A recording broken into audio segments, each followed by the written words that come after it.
Aina kisi bama ana aobe dudu sania. Aina kisi bama ana aobe dudu sania. Aina kisi bama ana aobe horo nyade. Aina kisi bama ana aobe horo nyade. Yesu kakala diumbe ubegela Yisula. Yesu kakala diumbe ubegela Yisula. Aina kisi bama ana aobe horo nyade. Aina kisi bama ana aobe horo nyade. Yesu ye alabatusu joju jira kala diula. Yesu ye alabatusu joju jira kala diula.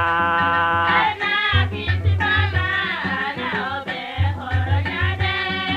Aina kisi bama ana aobe horo nyade.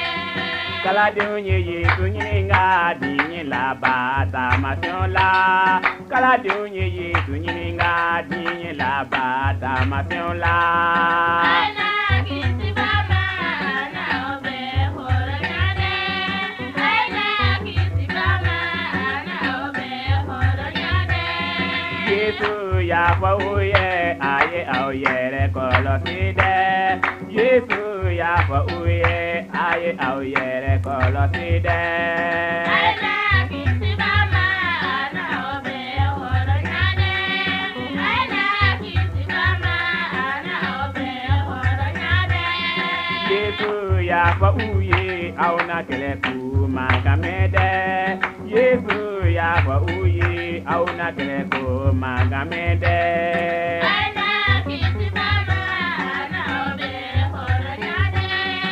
Aina kisi bama ana aobe horo nyade. Mibe monyolike ona kisi labadona. Mibe monyolike ona kisi labadona. Aina kisi bama ana aobe horo nyade. Aina kisi bama ana aobe horo nyade.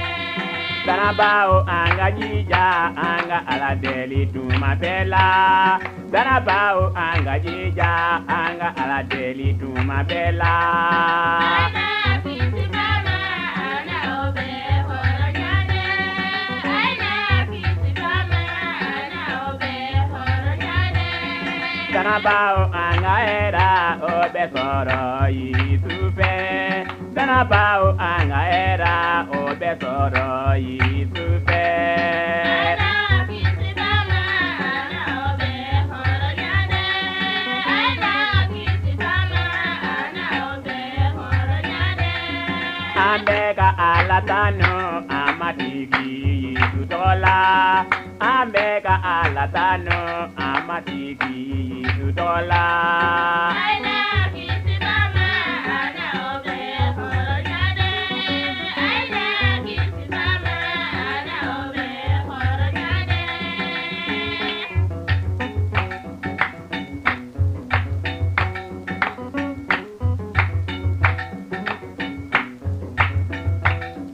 Aina kisi bama ana aobe horo nyade.